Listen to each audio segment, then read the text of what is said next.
My mother died when I was 11 years old of a cancer she had for more than 10 years. There was never a moment in my life when I didn't know there was an imminent tragedy hanging over my family.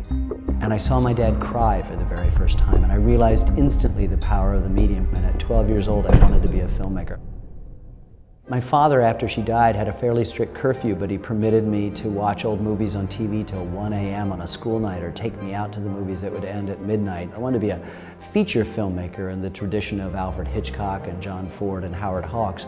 But when I went to Hampshire College, they reminded me quite correctly that there's much more drama in what is and what was than anything the human imagination can dream of. They had instilled in us a sense of being self-initiated in everything we did, and I didn't want to become an apprentice to any other film company, so I started my own. And I found myself becoming a documentary filmmaker, trying to tell stories and using American history to tell those stories that I wanted to tell. And when you look back at it, the job that I try to do is to wake the dead, and it doesn't seem too far a leap to understand from that early decision to be a filmmaker who I really want to wake up. And the first film I chose to do was on the history of the building of the Brooklyn Bridge and its important symbolism. And I would go around trying to raise money and try to invent a new way of doing filmmaking, of bringing the past alive through energetically exploring old photographs. And people would turn me down left and right, saying this child, I looked about 12 years old, wanted to sell them the Brooklyn Bridge, ha ha ha.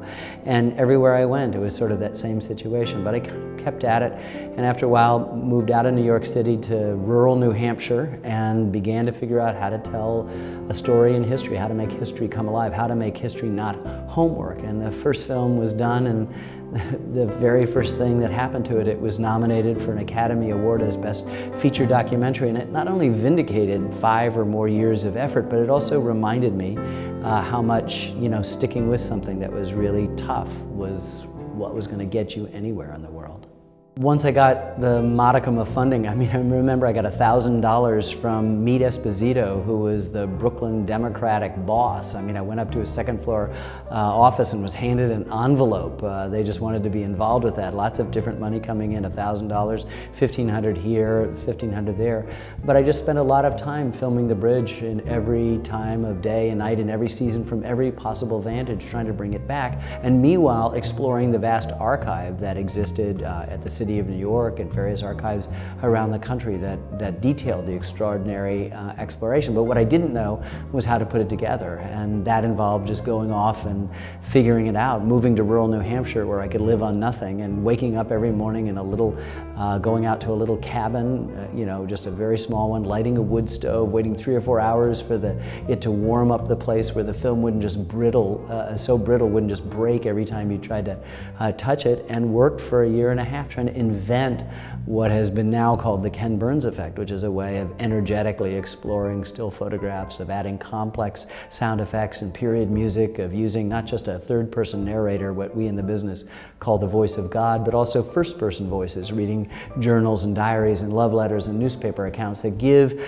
the experience of the past something that feels real and feels human. And all of those things, getting David McCullough, who had written a book about the building of the Brooklyn Bridge, to narrate the film, getting Julie Harris, the distinguished actress, to read off-camera first-person voices, and then using her to attract other voices, we sort of put together this film that, lo and behold, was nominated for an Oscar. And the way I found out was that I came home in the middle of February. I noticed that the wood stove that heated my own home was out, and I sort of swore, but then noticed after I'd taken off my coat that there were a lot of messages, and they were all hang-ups. And then finally, some person called from the AP, please call, from the Associated Press in Boston now, and then the Academy wanted me to call back, and then finally a friend called and said, I just heard the news, congratulations. And I then realized the house was still freezing, so I ran out, jumping up and down, forgot to put my coat on, loaded my arms with a big load of wood, and came back sort of singing, missed a patch of ice, tripped on it, and fell into a snowbank. And I remember that my shirt had pulled up, and snow was melting and trickling down my back into my pants. I thought this was a gift from God, that I'd just been nominated for an Academy Award. There was no other filmmaker on earth who'd had this humiliating and humbling experience. Nobody had ever seen it, but it ought to be a word to the wise. So after that film, and then other films had been nominated, nominated, I never left that house in New Hampshire, and I have stayed there being humbled by remembering that the real thing is what you put into the film and not what kind of glory comes afterwards.